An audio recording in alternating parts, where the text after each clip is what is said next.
العديد من المسلسلات اليمنية التي ستعرض في رمضان 2025. في هذا الفيديو سنتحدث عن القائمة الكاملة لأبرز المسلسلات اليمنية التي ستعرض في رمضان 2025. وقبل ما نبدأ في هذه القائمة، لا تنسوا دعمنا بالإعجاب بالفيديو والاشتراك في القناة وتفعيل زر الجرس ليصلكم كل جديد. مسلسل دروب المرجلة الجزء الثاني، وهو المسلسل المنتظر لدى المتابعين بعد النجاح الذي حققه الجزء الأول في العام الماضي. والمسلسل من إخراج المخرج وليد العلفي مخرج الجزء الأول، وسيشهد المسلسل انضمام نجوم جدد إلى الجزء الثاني، من أبرزهم الفنان توفيق الأضرعي، والفنان ناصر العنبري، والفنان توفيق الماخذي، والفنان صالح الصالح، والفنان الحضرمي رياض بن حترش، والفنانة نجيبه عبد الله، بالإضافة إلى أغلب نجوم الجزء الأول مثل الفنان صلاح الوافي، والفنان زيدون العبيدي، والفنان صالح العولقي، والفنان زين العابدين أبلان، والطفلة غيداء وليد العلفي، والفنانة هدي المانع، والفنانة أشواق علي، وغيرهم الكثير من النجوم المشاركين في المسلسل. وتم تصوير المسلسل في مدينة تعز، وسيعرض على قناة السعيدة. معلش يا غيداء، احنا اليوم ايش حصل امس كان حاجة حلوة. أمس كنا نتصل ثالثة درجة الجزء الثاني. ما شرح مضبوط بالصوت يعني، بس قاعد كملنا بساعة أيام. مسلسل الجمالية للمخرج الرائع سيف الوافي، وهذا المسلسل من إنتاج شركة الجند ميديا. والمسلسل من بطولة محمد الأموي، وأشواق علي، وفهد القرني، وأماني الذماري، ومنى الأصبحي، ونجيبة عبد الله، والفنانة عبير عبد الكريم، والفنان حسام الشراعي، والفنان نوفل البعداني. وسينضم الفنان محمد قحطان كضيف شرف في المسلسل. تم تصوير هذا المسلسل في محافظة تعز، وسيعرض على قناة يمن شباب.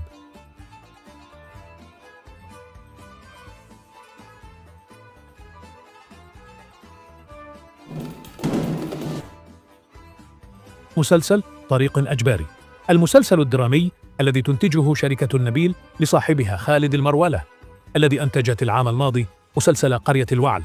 وسيشارك في هذا المسلسل العديد من نجوم الدراما والكوميديا في اليمن، ومن أبرزهم الفنان نبيل حزام، والفنان نبيل الأنسي، والفنانة سالي حمادة، والفنان خالد البحري، والفنانة سحر الأصبحي، والفنانة نجيبة عبد الله، والفنانة نزيهة العنسي، والفنان محمد الهتار، والفنان حسن الجماعي، والفنان عادل الغشم، ولأول مرة عبد الوهاب عادل الغشم، وغيرهم الكثير من النجوم. والمسلسل من إخراج المخرج المصري عبد العزيز حشاد، ويتم تصوير هذا المسلسل في مدينة تعز، وسيعرض المسلسل على قناة بلقيس. النبيل للإنتاج الفني تنور اليمن ومحافظة تعز، ويعتبر أول مسلسل من محافظة تعز، وهو مسلسل طريق إجباري. مسلسل أواب عمل درامي يجمع بين الأكشن والإثارة والكوميديا. مسلسل أواب هو مسلسل يعالج العديد من القضايا الاجتماعية.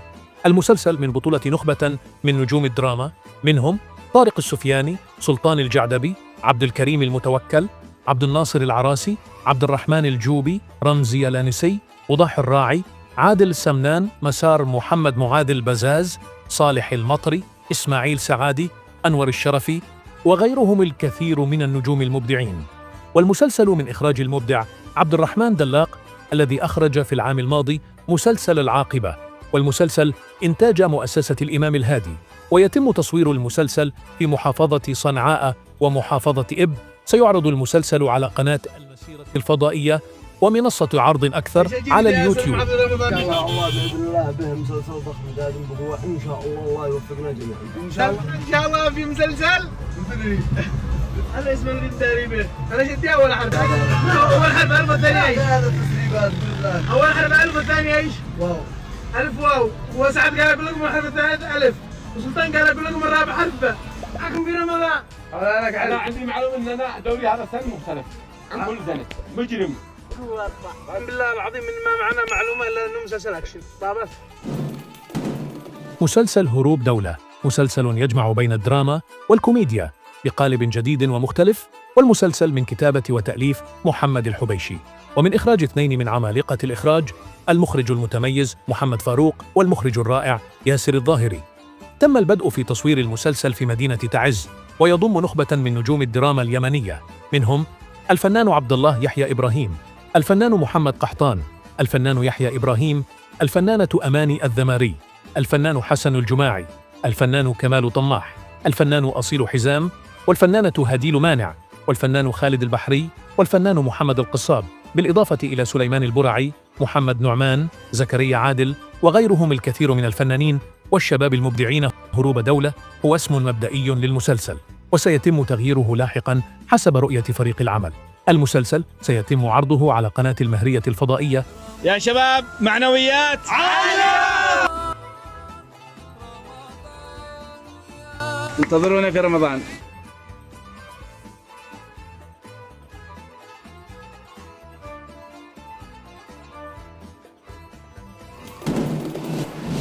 انتظروا إن شاء الله على قناة يمن شباب. مسلسل كوميدي جديد للفنان صلاح الوافي. يتم الآن التجهيز لبدء تصوير مسلسل كوميدي سيت كوم للفنان صلاح الوافي، وسيشارك في المسلسل العديد من نجوم الكوميديا، وهو من إخراج هاني الظلماني، والمسلسل سيعرض على قناة يمن شباب. وإلى الآن لم يتم تحديد اسم المسلسل، سنتحدث عن اسم المسلسل وتفاصيل أكثر في الجزء الثاني، فانتظرونا. مسلسل دكتور خاص، مسلسل كوميدي بنظام السيت كوم، تم تصويره العام الماضي في مدينة المخاء. يشارك في هذا العمل نخبة من نجوم الدراما اليمنية، من بينهم محمد قحطان، محمد الحبيشي، أفنان الوصابي، نميم ياسين، قاسم رشاد، بالإضافة إلى مجموعة من الفنانين المميزين، منهم عادل الغشم، هيثم المقبلي، أيمن محمود، ماهر الجابري. المسلسل من إخراج المبدع سيف الدين الوافي، وسيعرض على قناة الجمهورية.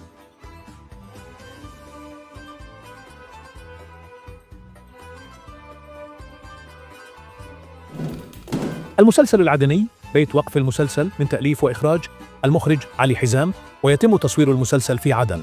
والمسلسل من بطولة قاسم عمر، قاسم رشاد، خالد حمدان، والكثير من الشباب المبدعين. سيعرض المسلسل على قناة عدن المستقلة.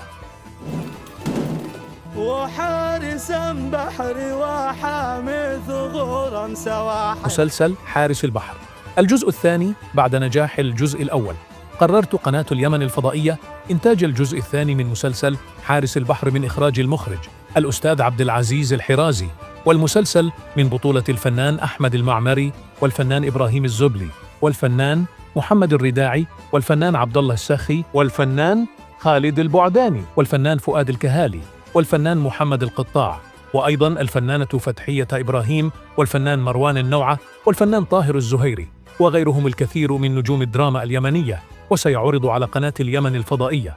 وفي الأخير شاركونا رأيكم وتوقعاتكم في التعليقات عن أفضل مسلسل سوف تشاهدوه في رمضان 2025.